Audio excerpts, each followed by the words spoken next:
afternoon, everybody. Thank you again for joining us. I have 12:02 p.m. and to be respectful of your time and everybody else's time, we will go ahead and get started. I do want to make a few introductions today. First, my name is Paul Norton. I serve as a superintendent of schools for Lake Travis ISD, starting my third year here, and honored to be able to serve this community in this school district. Also with us today from the school district is Pam Sanchez. She's our assistant superintendent for business services, does a great job in that capacity. Also, Marco Alvarado, he's executive director of communications and community relations, does a great job of telling the story of Lake Travis ISD. And also joining us shortly will be Robert Winovich. He's our director of facilities and construction. And so they are here today to help answer questions.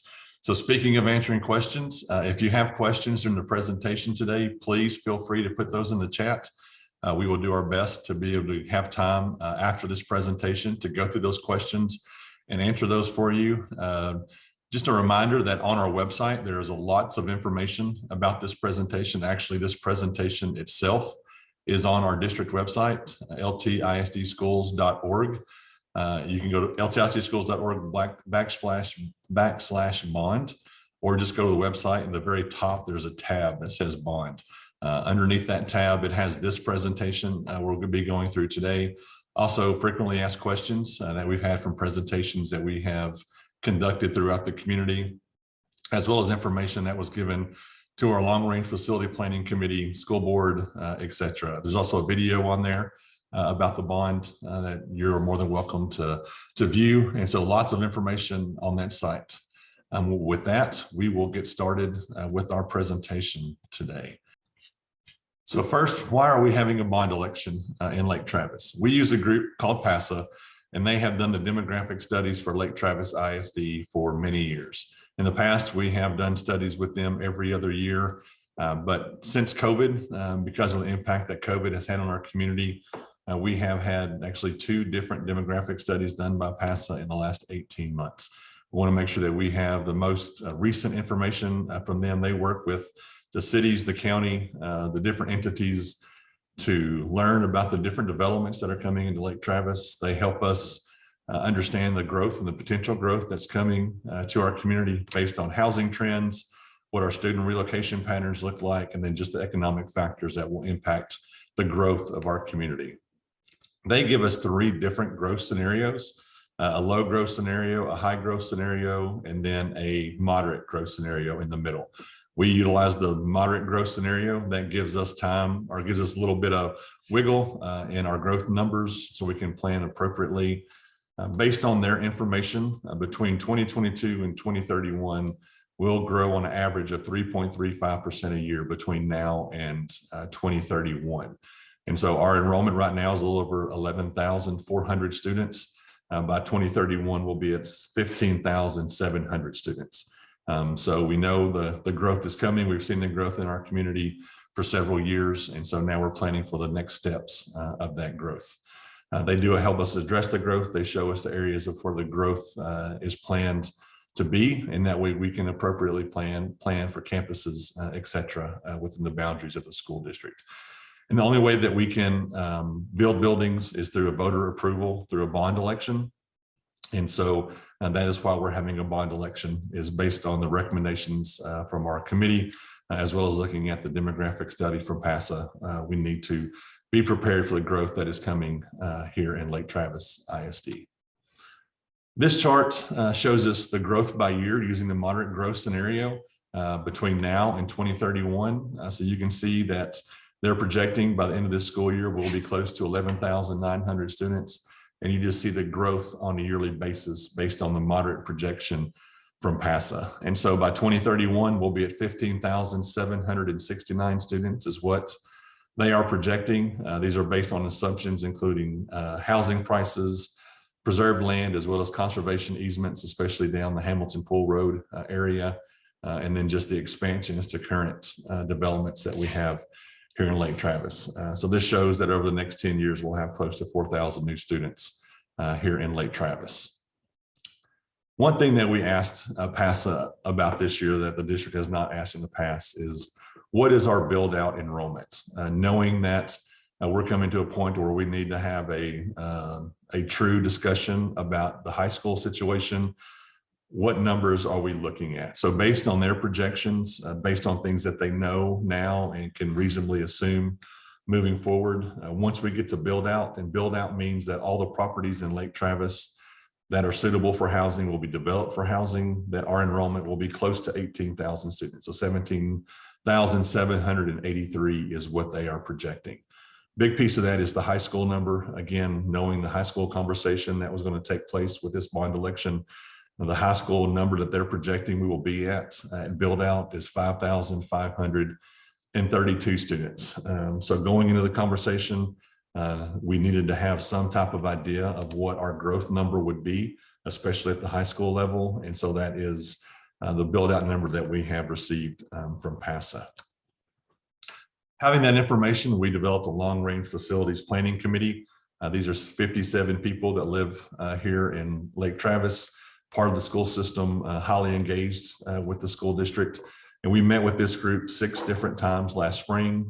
We met with them on a Saturday and toured some of our facilities. We toured Rough Hollow Elementary, we toured Bee Cave Middle School, and then we also toured Lake Travis High School. Honestly, it was surprising to me that there were several people in the committee that had actually never been inside of Lake Travis High School. They had driven by it many times, but had never actually walked the halls. Lake Travis High School has been added on to 7 times since it was first built. And so there's been a lot of development, even for those who were in the high school many years ago.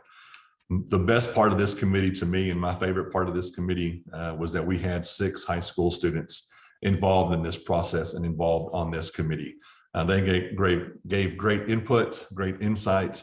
As we all know, teenagers, they may not be comfortable at first, but after a couple of meetings, our high school students were very engaged in the conversation and definitely gave their input on their thoughts and ideas regarding not only the high school, but a lot of other things involved in the school district as well. So it was great to have them as part of this long-range facility planning committee.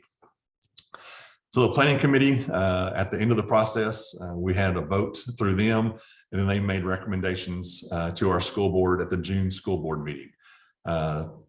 One of the recommendations was to build high school number 2, not to continue adding on to Lake Travis High School.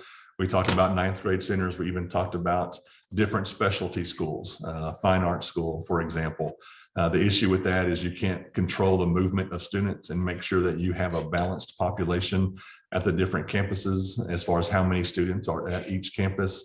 So the recommendation from the committee was to build high school number 2. If the bond issue were to pass, high school number 2 would be built on property we currently own at Reimers Peacock Road. If you're not familiar with where Reimers Peacock Road is, it's out on 71 towards the west end of the district. Actually, it's back behind La Cabana Restaurant on 71, if that gives you an idea of where high school number 2 would be built if the bond issue were to be successful. So if the bond is successful, we would spend 2 years planning, designing, and drawing high school number 2.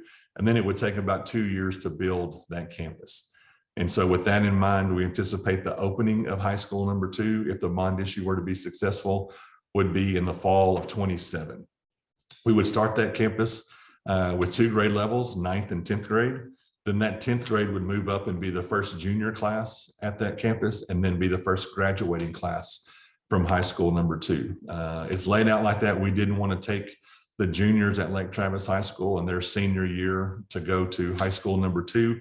We wanted them to be able to finish out their academic career at Lake Travis High School. So that's the thought process right now on how high school number 2 would open. And it would be, again, built to a capacity of about 2,000 students.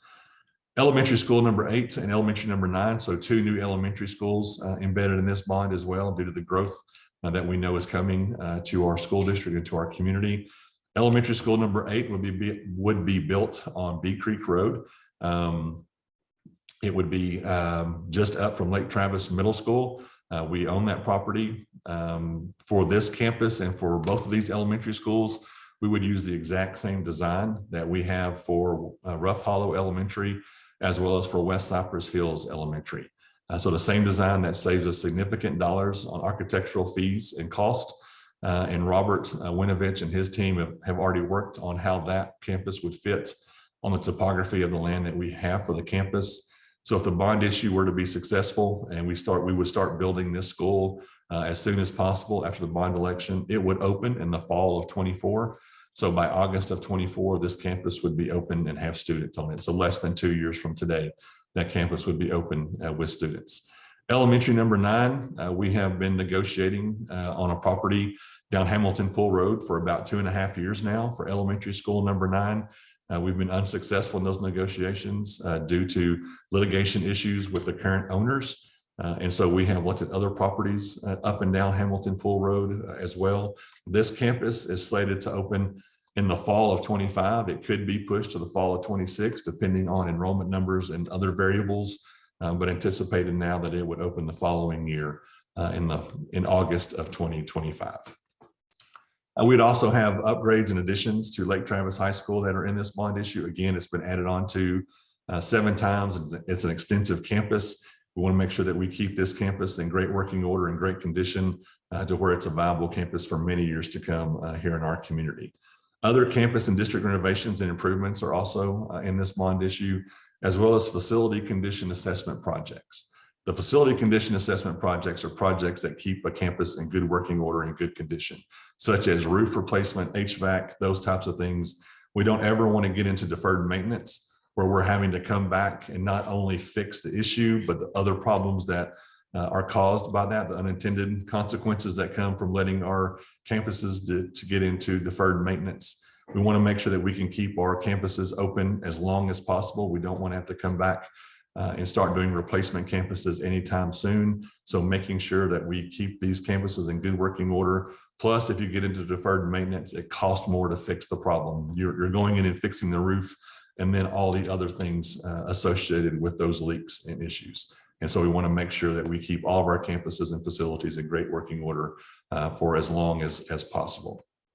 Also, technology is embedded in this bond election. We'll talk more about that here in a few minutes. And then also land is in this bond election. So $15 million for land.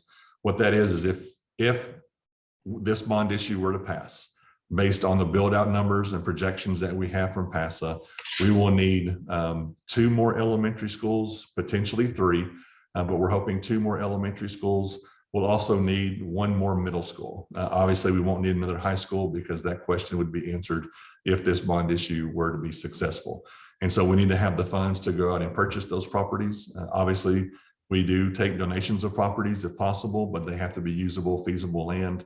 But we want to be able to go out and purchase property. Obviously, as our community continues to grow, developments come in, the options of land is getting smaller for the school district, and we want to be able to secure those locations for those future campuses as soon as possible, and these funds would allow us that opportunity. So the total bond package, based on the recommendations from the committee, is $703 million. Again, they presented that to our school board in June. And the school board approved this and put it on the ballot during our August school board election. So how does this impact me? As a taxpayer in Lake Travis ISD, how does this $703 million bond issue impact me? Your tax rate will not increase whether this bond issue passes or fails. It will stay exactly the same. So how is that possible? The district has been very aggressive and very smart in how we have refinanced and handled our finances. We've been able to refinance $257 million of debt at a lower interest rate. As many people know, when COVID hit and interest rates bottomed out, a lot of people went and refinanced their mortgage. We did the same thing. Not all of this was done during COVID. Some was done during previous years. But over the last, say, 8 years, we've been able to refinance a lot of our debt at a lower interest rate. We've also been able to pay off $123 million of debt early for a total interest savings of $120 million on our debt payments. So if we would not have taken these steps, we would owe an additional $120 million of interest payments. So our district and our school board has done a great job of managing the finances. So this allows us some capacity on the debt side of our tax rate to be able to take on the debt that comes from this bond election. Also, we would not sell all $703 million worth of bonds at one time. We would do those in segments or in chunks. The first chunk would take care of building elementary Number 8, to make sure we're planning appropriately for elementary. Number 9, get us started on the high school and other pieces of this bond that we will talk about here in a few minutes. But it's very important to note that your tax bill is not based solely on the tax rate. So the tax rate is set by the school district with requirements through TEA. But the tax rate, even if it stays the same, if your property value increases, then your tax bill will increase because the tax rate is just a piece of that equation. If property value goes down, don't know that it's going to happen in our community anytime soon, but if it does go down, then that would reduce the payment of your property taxes. And so the value of your property going up and down also impacts how much you pay in property taxes. So when you look at the tax rate for Lake Travis ISD over the last several years, going back to 2013, from 2013 through 2018, the tax rate was very flat at $1.4075. In 2019, the Texas legislature impacted some changes through House Bill 3 that allowed the tax rate to be compressed. So since 2018, we have been able to decrease our tax rate by 19.54 cents over that time. And so that has been a great need in our community to reduce the tax rate as much as possible. And our school district and our school board has done a great job of keeping our tax rate as low as possible for our community. Another piece of what our school board has done to ensure that our taxes stay low is they've implemented a local optional homestead exemption. Our school board is eligible, like any school board, to provide a 20% exemption. That's the maximum that's allowed by law. Our school board has approved that process. So for example, in this home, you have an $800,000 home, you take 20% off the top of the value of that house. So $800,000 home, you're pulling off $160,000 worth of value for that home. Then the state homestead exemption for school districts is $40,000. So you have that $160,000 you pull off, then you pull off the $40,000 from the state of Texas. You're paying property taxes on a $600,000 home, as opposed to a $760,000 home, assuming that home has a state homestead exemption. So at the end of the day, that reduces the property taxes on a home by $2,000. For some people, that's a significant amount of money. For some people, it's not. Regardless, that's $2,000 a rooftop in our community that stays in our community. Understanding how funding in the state of Texas works, we are part of a Robin Hood plan here in the state of Texas called Recapture. So as a property-rich school district, the state of Texas takes money from us, and initially that money was going to property-poor school districts. I think everybody can get behind that cause. You don't want a student to have a poor education because they live in a poor neighborhood or a poor community. That makes sense. Unfortunately, as time has gone on, a lot of that money no longer goes to property poor school districts. It goes to the general fund of the state of Texas. And that's something that we continue to work with different legislators on, different groups on, because, for example, this past school year in Robin Hood and Recapture, Lake Travis ISD sent $45 million back to the state of Texas. This school year, we will send almost $70 million back to the state of Texas in Recapture. Why is that? Because as property values go up, we don't get more money based on property values going up. We get paid based on student attendance. So as property values go up, that is just more money that goes back to the state of Texas, not necessarily to the school district. So that $2,000 per rooftop stays in our community, allows those dollars to stay here to be used in restaurants, to be used in grocery stores, entertainment centers, whatever it may be. So having this in place allows our community to keep this money here locally as opposed to sending it back to the state of Texas. When you look at our tax rate and you look at where we stand compared to other school districts. So Lake Travis ISD is here in the middle, towards the lower end of the middle at $1.2121. When you look at this graph, the ones that are highlighted in red, the charts who are in red, those are considered fast growth school districts. So when you look at fast growth school districts, you have us, Georgetown, Bastrop, Pflugerville, Leander, Dripping Springs, Liberty Hill, etc. We know Central Texas, a lot of these school districts are fast growth. You look at the ones that are highlighted in black, those are not fast growth school district. You look at Austin ISD, we know that they are not fast growth. We know that Ames has been capped out for several years on student enrollments. And so they're not growing in student enrollment numbers. So you look at Lake Travis ISD, we're $1.2121. We're in a pretty good spot. When you implement and apply the 20% local optional homestead exemption, our true effective tax rate is $1.655. So the fact the school board implements and approves this 20% local optional homestead exemption drops our tax rate almost 15 cents, and it makes us the lowest taxing entity school district in Central Texas, which is huge. Our school board has done a great job of keeping us on the low end of the tax rate in Central Texas, and that's something that we want to continue to do. I know in this next legislative session that starts in January, a hot topic is continued tax rate compression for property taxes. And so we will see what the Texas legislature does with that to see if we can lower our tax rates any additional amount. So what is on the ballot? How does the ballot work? How does it look?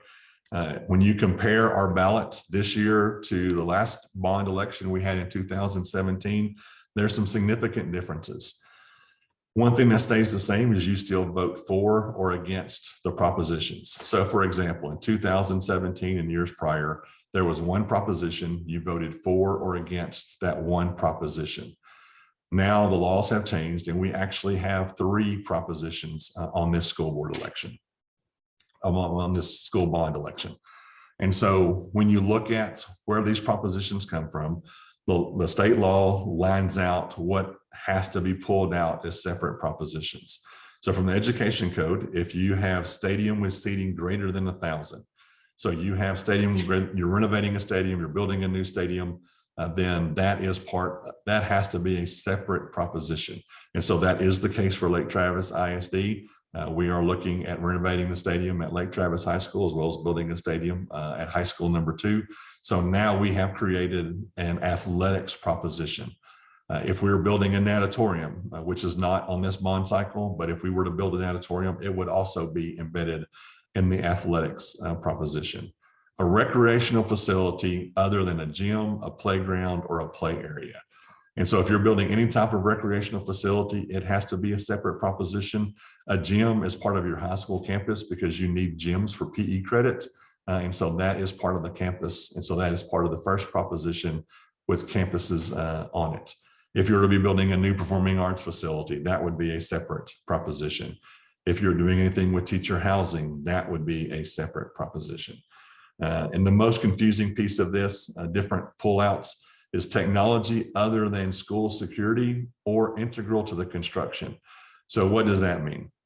That means technology other than, if it's for school security or integral to construction, it is part of the proposition for the campus. So running the conduits, the lines, all the things to run the technology through a campus, that is part of the building. However, the technology for that building, such as desktops, laptops, monitors, Chromebooks, LCD projectors, servers, switches, all the things that make the technology work, that is a separate proposition. So for Lake Travis ISD, for our November 8th election, we will have 3 different propositions. We'll have Proposition A, which is the buildings, Proposition B, which is technology, and Proposition C, which is the athletic facilities.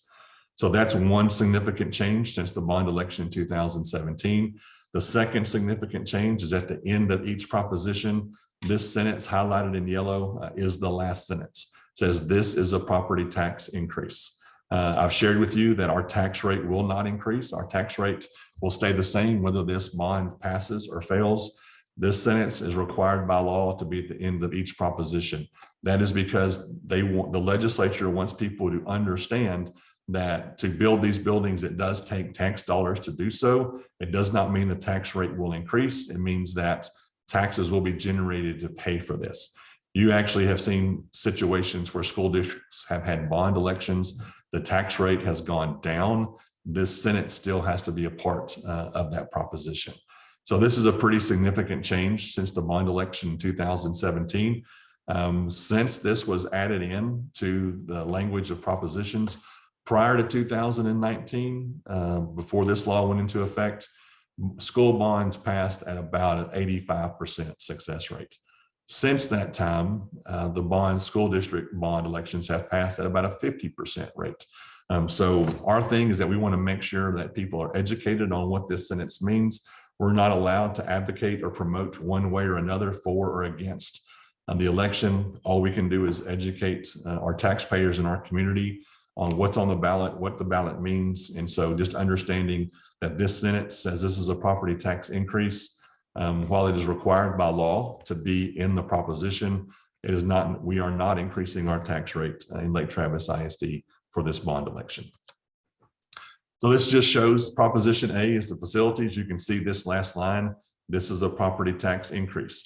On this ballot, you will vote 3 different times. So that is also a change from last time. Proposition A, this is the proposition. You will vote for or against this proposition.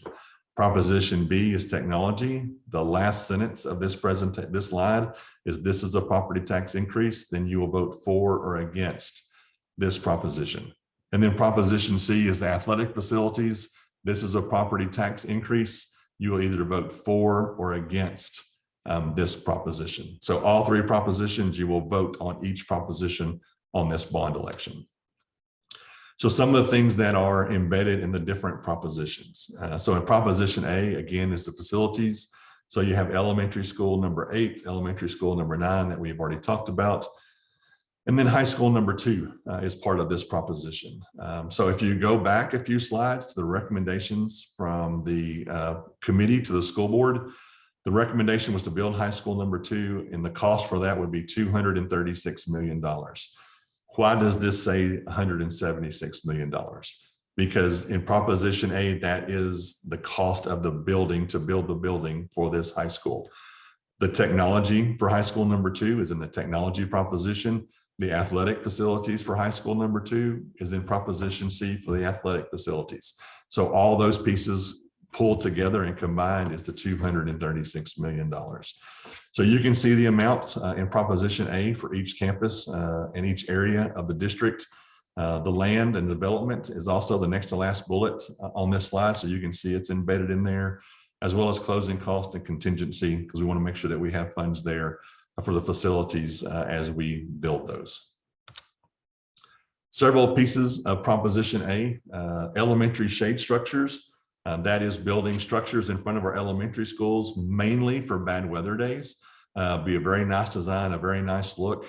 But we all know that on our elementary campuses, especially on our elementary campuses, on bad weather days, families that drop off, they drop off at the front door and it's one car at a time. On bad weather days, we have more traffic because students don't walk to school, they don't ride their bikes to school. And so that increases the traffic on our roads. And so being able to do this allows us to continue to drop off 6, 8, 10 students at a time on our elementary campuses and help traffic to continue to flow appropriately. Special programs required improvement. So this is for our special education classrooms, making sure that they continue to meet ADA compliance. As our school district grows, our special ed population will grow as well. We'll need different programs for these students and different instructional settings for these students. So we want to make sure that we have funds to be able to do those renovations and improvements in that area as well. District-wide door hardware replacement. Several of our older campuses, you cannot lock the door from inside the classroom. So if we were to have an emergency situation on a campus, if the door wasn't locked, the teacher would have to go outside in the hallway and lock the door and come back in. Obviously, that's not something that we want for our staff. We want them to stay in the classroom and be with our students. And so replacing the door hardware on these campuses is vital to continuing the safety in the school district. Also adding 6 science classrooms for growth at Lake Travis High School. Obviously, math, English, social study classes can be interchanged with what classroom environment they're in. Science is very specific. We need to have the lab space in there. So adding these 6 additional science classrooms will help with the growth that we're experiencing now, we'll experience over the next several years, and also with add-on of programs that we want to have in the future in the area of science. Millwork replacement is replacing cabinetry in classrooms. As they age, we want to make sure that we have nice classrooms for our staff and for our students, replacing the cabinetry as those things age out. is very important. This bond is a 5 to 7 year bond. It's not all done in 1 year. So for example, on the millwork, we wouldn't go in and immediately replace all the millwork in the campuses. We would replace that millwork as needed throughout this cycle of this bond election. And so some won't even get replaced. It's just the pieces that would need to be replaced over the next 5 to 7 years. Also, the Performing Arts Center, doing some renovations and improvements in the Performing Arts Center at the high school, as well as the black box, as well as the lobby area. And so we want to modernize all these areas. The PAC was built in 1999. We had some construction also in 2006. We've had some minor finishes that have been redone around sound system and some lights, etc. But as far as the aesthetics of the facility and the room, it's time to do that for our Performing Arts Center. Our staff uses it a lot, our students use it a lot. And we also get some use from the community of the Performing Arts Center. We want to make sure that it's in good working order and good shape and a point of pride for Lake Travis High School. Also, a new competition arena at Lake Travis High School, an arena that would hold 2,500 people. Our gym at Lake Travis High School, the round gym, was built in 1985 when we were a 2A high school. It's a nice gym. It's served its purpose. But as we continue to grow as a community in a school district, we need a bigger facility to host events and things, not only for the campus, but also for the community as a whole. Being able to add this onto the high school campus would be a great improvement for the campus. It's not just the gym, it's classroom space, office space, dressing room, as well as athletic training facilities for our trainers on the high school campus. Also, another part of this bond that we were very intentional with is the school district has done a really good job in the past of keeping up with the growth. We want to be more proactive and get on the front side of that growth. We know the growth is coming. We want to make sure that we're prepared for that growth and not responding to it, be more proactive. And so adding on to the administration building, as we grow as a district, we need more folks in our business office, HR offices, et cetera. We don't want to go build a new central office. That is a significant waste of dollars, but just adding on to the building that we have to accommodate the growth is the direction we're going with this bond election. Same thing with the Educational and Development Center, the EDC, that's in front of Lake Travis Elementary. Adding on space there, we have staff, a significant number of staff already in portables outside the EDC, bringing them in, as well as adding more planning space and space for our curriculum instruction department is vital. And so we want to make sure that we add on to that space as well. Also adding a new maintenance and food nutrition services building. Our maintenance staff is located back behind Lake Travis High School. So there are chunks of the day due to traffic and students coming on and off campus that our maintenance team cannot get in and out of their facility. When Lake Travis High School and Lake Travis Middle School were on that property, that made complete sense. That's where a vast majority of your students are. That's where it needed to be. As we continue to grow as a community and as a school district, getting that department more centrally located for the growth that's coming, putting them closer to Bee Cave Middle School, for example, would be ideal. It'd give them quick access to anywhere in the district. And also it would add additional usable space at the high school for different needs and things as we continue into the future. Same with food and nutrition, adding on space for them, warehouse space, et cetera, would be very beneficial as we continue to grow as a school district to meet our needs. The facility condition assessment, we talked about that earlier. That study was done in 2016, and just make sure that we continue to replace the major components to where we don't get into deferred maintenance as a school district. Proposition B is the technology proposition. And so you can see on here, the third bullet is high school number 2, almost $4 million worth of technology for high school number 2, also the 2 new elementary schools on here. And so you look at the different areas and different campuses of where the technology needs are based off of. This is not just devices, it includes staff and student devices, improvements to existing facilities as far as cabling, wireless, cameras, security cameras, access control to buildings, AV equipment in the classrooms, the network, the servers, all the things on the backside that are needed to keep our technology up and running as a growing school district. So to get to this point with our technology, we had our technology team do a physical inventory, internal inventory of what we have now, what we will need for the future as we grow as a school district. What are those replacement cycles? We also worked with True North Consulting. They did a lot of work, did surveys, focus groups, and then we presented this process to the Long Range Facility Planning Committee at our April 12th meeting with them. And so they moved this forward. A big piece of the planning for technology is just understanding the life cycle of different technology devices. So for example, on this chart, you see that tablets last 3 years. You have Chromebooks, laptops, desktop monitors, servers, access points, interactive whiteboards that last 5 years. And just knowing these life cycles and replacement cycles. Again, this is a 5 to 7 year bond. And so knowing that we will be replacing all the technology as these devices in that 5 year span is important to know when you look at campuses such as Bee Cave Middle School. Bee Cave Middle School is a great example. It's the new middle school. The new middle school has been open this is the 4th year that it's been open. So next year will be the 5th year, and next year will be the year that we need to plan and prepare to replace all these devices at our brand new middle school at Bee Cave Middle School. And so some campuses may even see a replacement cycle twice in this bond election. And so our team has worked hard to develop that plan, that process, to make sure that everything is embedded in this bond election that the district would need for the future as it pertains to technology. And then Proposition C is the athletics facilities. And so looking at high school number 2, it's about $56 million for football stadium, track, concession stands, restrooms, parking lots. Obviously, we would try to accommodate the parking lots as much as possible with student parking, just like we have at Lake Travis High School. A field house with locker rooms, weight rooms at high school number 2, baseball field, softball field, tennis courts, all the concession stands that you need, restrooms you need to be in compliance for these athletic facilities. So that is what the cost would be for all those facilities at high school number 2. At Hudson Bend Middle School, our oldest middle school, we'll need to replace the turf and track services at the field there. The stadium sound system is in bad shape and we need to replace it. Additional PE space for our students at Hudson Bend Middle School, as well as additional field events. So the shot put ring, those kind of things that we need to get installed and put in at Hudson Bend. In Lake Travis Middle School, the only improvements that we'll need there is replacing the athletic turf on the football field. Again, that's not something that would happen immediately.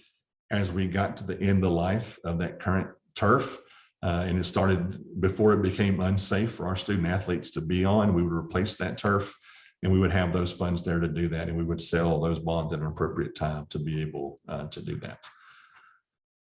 And then renovations and upgrades in the athletic facilities at Lake Travis High School. You look at the baseball and the softball turf. Some people have indicated that that's a waste of district funds. When you look at this project long-term, it actually saves the district dollars because what it takes to maintain a baseball and a softball field is very significant.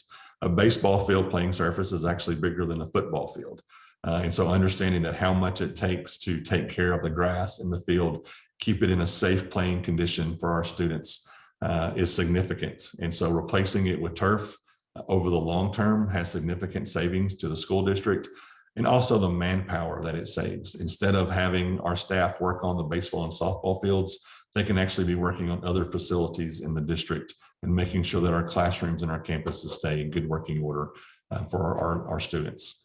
Baseball concession stand and press box, stadium renovations to the current stadium, adding on some additional seating, working on the press box, women's field house addition, renovating restrooms at all the athletic facilities at the high school, men's field house addition as well, outdoor golf hitting bays. We're close to the point where one day we may not have access to the golf courses here in Lake Travis. This year, we're very fortunate that the Lakeway came on board the week before school started, allowed us to use the golf course there. And so I know that most of the golfers, their families have membership at golf courses, but we need a place for our kids to work out and compete together. And so having this would allow our students to be able to work out together and practice together. In my previous district, we actually had a driving range at our high school with a metal building out at the driving range. That was a classroom environment. We also had a situation where we had golf PE classes at our middle schools. And so students would actually come over to the driving range at the high school and utilize that for their middle school PE golf class. And so that is definitely something that we could utilize that for in this district if that was a need down the road. Also lighting replacement at the sports fields, as well as new fencing and seating at the track stadium. A couple of topics that have come up through the athletic facilities discussion is the baseball concession stand that was built in 1988.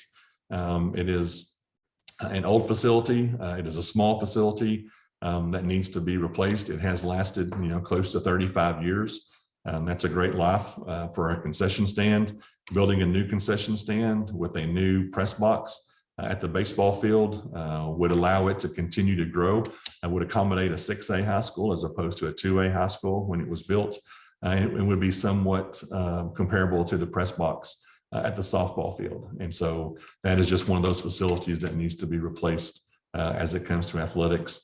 And the women's field house addition would be 12,500 square foot. It's a 2-story building now. And so we would add on as a 2-story addition for additional space for our women's athletic programs, as well as for PE space at the high school.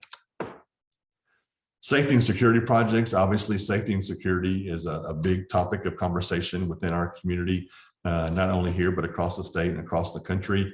And so a lot of the safety and security projects are embedded in technology as far as security cameras, access control on campuses, et cetera. We talked about the door replacement also being a piece of that. We have several campuses that we would like to upgrade the secure entry, make it safer as people come onto campus for them to get on and off campus, and safer for our students and for our staff. Also different crosswalks and lighting across the district.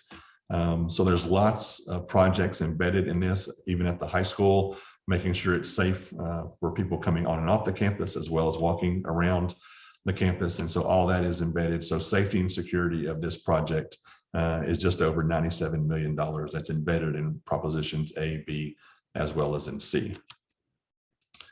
We've all dealt with rising cost of construction. So you look at how that's impacted construction for school districts. Rough Hollow Elementary was part of the 2017 bond. It opened in August of 2020. To build that campus was $33 million when it opened in 2020. Again, we're using the exact same footprint as Rough Hollow and West Cypress Hills and for elementary schools number 8 and number 9. The cost on those campuses using the exact same footprint will be between $50 and $55 million.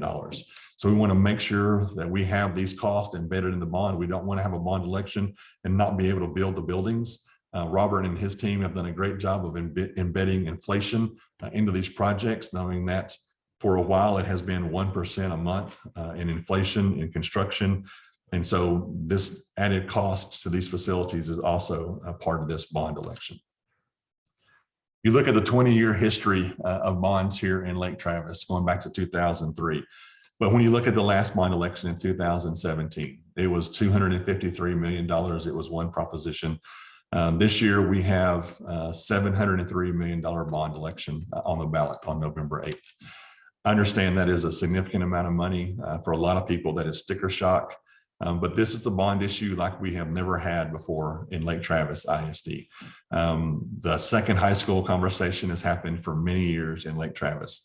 This is the first time it's actually been put on the ballot. And so having this on the ballot obviously is significant in the cost of this bond election. Having 2 elementary schools as part of this bond election, dealing with the inflation that has come from adding on different buildings, looking at how inflation will impact the school district and the community down the road. Nobody anticipates that the cost of construction will come down. So being able to prepare for the growth that's coming in our community, preparing our district for that growth and being proactive in that and being able to do it without increasing the tax rate is significant. And so this is, again, the first time the high school has been on the ballot for a bond election. And so, yes, this is a significant dollar amount. But again, it's a bond issue like we've never experienced here in Lake Travis, going back, I guess, until the district started in 1981 when Lake Travis High School was initially built. So early voting starts in less than 2 weeks, October 24th through November 4th. All that information is posted on our website, the early voting locations. And then election day is actually on Tuesday, November 8th. Again, all this information, this presentation is on our website, ltisdschools.org/bond, or you can just go to the website. There's a bond tab at the top. This presentation, lots of information is on there. If you have any questions, we'll try to answer a few questions today that have come into the chat. But again, FAQs are on the website. If you have future questions, please email info@ltisdschools.org. There's a group of us that are checking that email address, and we'll be able to get an answer to you quickly. So with that, let me look at some of the questions that have come in and do my best to answer. So are there any notes available from the Long Range Facility Planning Committee that outlines the pros and cons that led to proposing 2 high schools instead of 1 bigger high school? I don't know if there's any notes. Individual committee members may have their own notes. There was lots of dialogue and discussion amongst the committee, talked about 1 high school pros and cons, 2nd high school pros and cons, also looking at adding a 9th grade center, even a conversation of do we build a 9th and 10th grade center versus an 11th and 12th grade center. There's lots of inefficiencies with that, of duplicating programs across the same areas and same grade levels, having to duplicate things for 10th graders as you do for 11th graders. So yes, there was lots of discussion, lots of information, and those individual committee members may have notes, but we did not compile notes that came from the long range committee.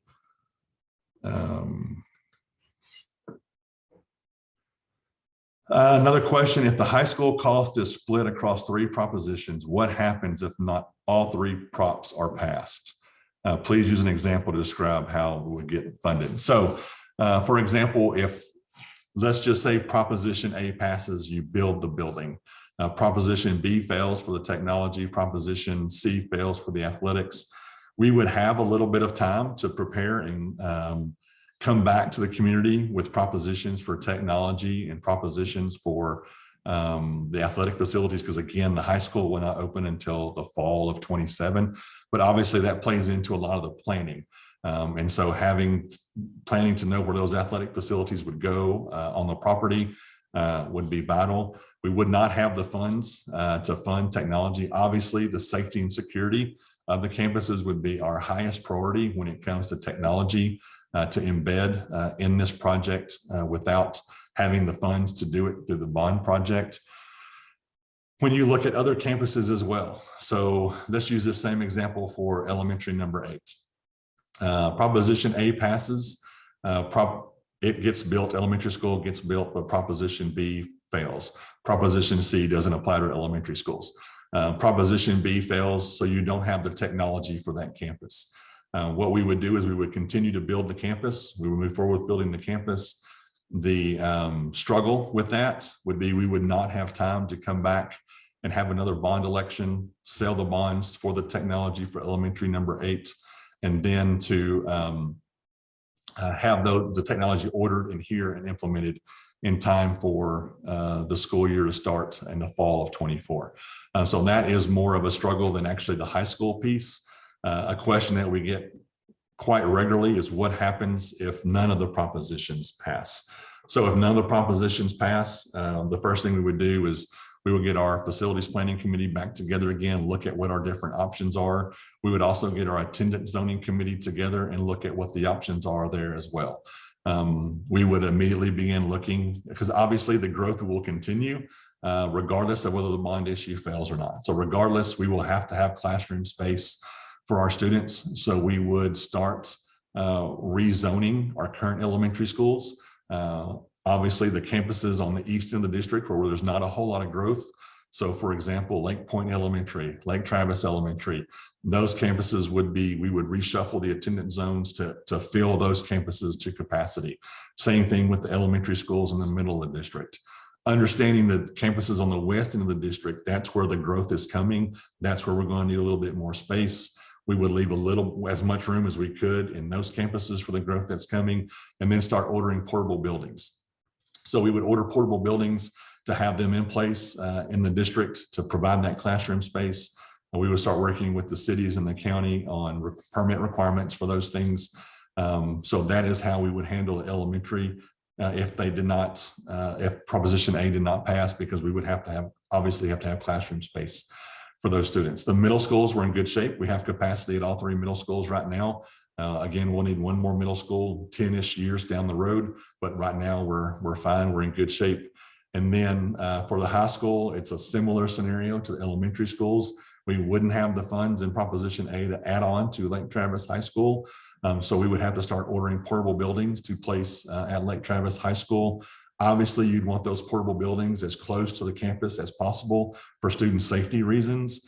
So we would actually anticipate having to take one of the existing parking lots at Lake Travis High School, convert that to a place for portable buildings, and continue to build a parking lot around the high school. We're already planning the next parking lot at Lake Travis High School, but we would actually have to continue to add that on and figure out how we're going to fit portables on Lake Travis High School until we can come back with another bond option for our community to vote on. So that's a great question. The next question is about when would high school number 2 open? That would open in the fall of 27, 2 years to plan it, design it, and draw it, and then 2 years to actually build it. And how quickly would the funds be applied to the projects? If the bond issue were to pass in November, then we would turn around and sell those bonds January, February timeline and have the funds to start applying to these projects. So that's how that would happen.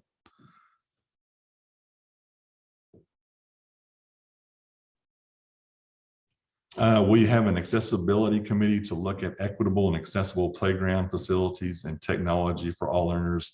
Yes, we constantly look at how we can work to make sure that we have accessible playgrounds. We have gone through and renovated most of our playgrounds, if not all of our playgrounds.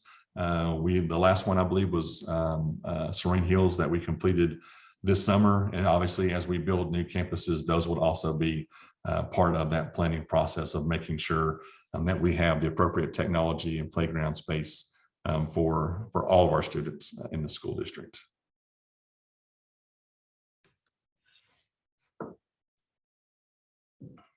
When would we have rezoning for elementary number 8? And so if the bond issue were to pass, we would start working on that zoning committee with our community.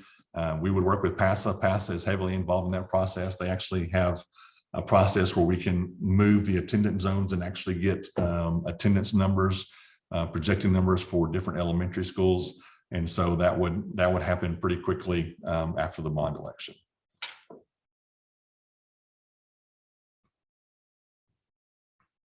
If the second high school is passed and we're going to have 2 separate football stadiums, or will both high schools share one stadium, which seems more logical?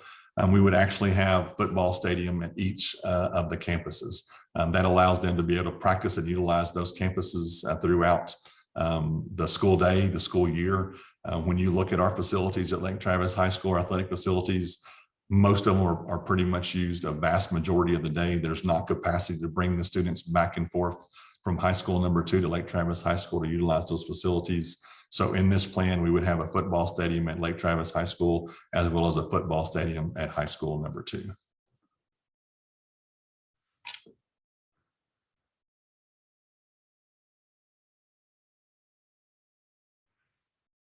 Great question. How much freedom does the district have to allocate money between propositions? So if Proposition A fails and Proposition A passes, Proposition B fails, can you move some of those dollars? We cannot. Those have to be tied to the use. And so when the law changed in 2019, it dedicated those funds for those purposes. In past years, you could adjust how some of those funds were used because it was one proposition.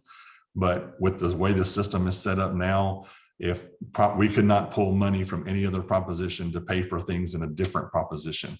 That's kind of the example I used earlier with Proposition A passes, Proposition B does not. You can build a building, but you don't have technology there. We would have to pull technology from current campuses and facilities to even start up with technology at elementary number 8 if Proposition A passes and Proposition B were to fail. All right, I'm going to answer one or two more questions, and then our time will be up. And again, there's a list of FAQs on the website.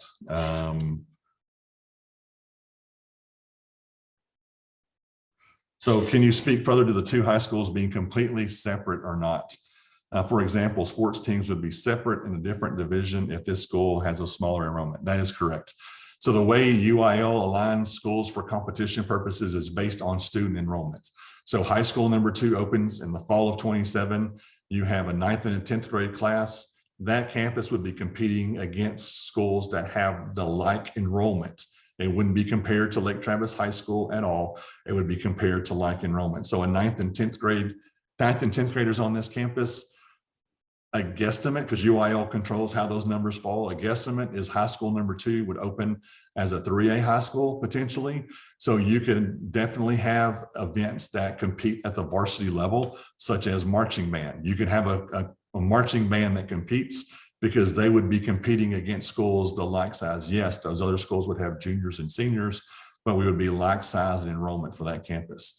Athletically, more than likely what you would have is a situation where you have JV and freshman sports that first year as with just 9th and 10th graders. When you move up to a junior year of students on that campus, you would probably take on all the varsity sports. Now that first year with 9th and 10th grade, you may have specialty sports that can compete at a varsity level, such as swimming, such as golf, areas of that nature. But you would probably start off with just 9th and JV in the big team sports at high school number 2.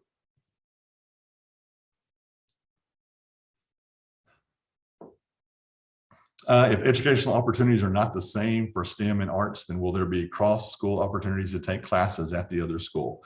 We will have everything offered at high school number 2 that we have offered at Lake Travis High School. And by the fall of 27, we'll have a lot more opportunities for students to be involved in. And so you're not allowed to go back and forth between campuses, especially if you're involved in UIL activities. You have to stay on that campus, be involved in that campus, and compete on that campus. And so, for example, if Lake Travis High School has an outstanding forensics program and is robust, doing great, high school number 2 would have that same opportunity for a forensics program. Understanding that master schedules at a high school are based off of student choice and student selection. So when your students are in high school and they make their choice selections, you will get an up-teen number of emails from the counselors at the high school saying, get them in by now. You can't change your schedule because that's what the master schedule is built on. And that is 100% accurate. It is built on the selections of the students. So you have a great forensics program at Lake Travis High School as an example, and maybe the students that are enrolled at high school number 2, there's not as much of a need for forensics. And so that program doesn't start. It may, when you get to a senior level class and all 4 grade levels are there, you may have enough capacity to do that, but it is solely going to be based on choices that students make when it comes to their master schedule and their class schedule for the next school year. Great question. Last question I'll answer because we are out of time. Do we know which community's children will be going to the new high school? We don't. So we will have an attendance zone for high school number 2. We'll have an attendance zone for Lake Travis High School. And so if the bond issue were to pass, as we get closer to that campus opening, we will look at more specific data at that time. And our attendance zoning committee will make that decision, that recommendation to the school board based on what that attendance zone needs to be for high school number 2. So great question. Thank you so much. Thank you again for your time. We'll be very respectful of your time. We said we'd be done at 1. It's 1:02. We will do our best to answer these questions, put them in the FAQ if they're not already answered. But again, feel free if you have any questions. Feel free to email us at info@ltisdschools.org. Several of us are checking that email address and can get you an answer quickly in that matter. Thank you again for all of your support. Thank you for everything that you do for Lake Travis ISD and for our community. And on behalf of our students, thank you so much and appreciate your time today. I hope you have a great day and a great rest of your week. Thank you very much.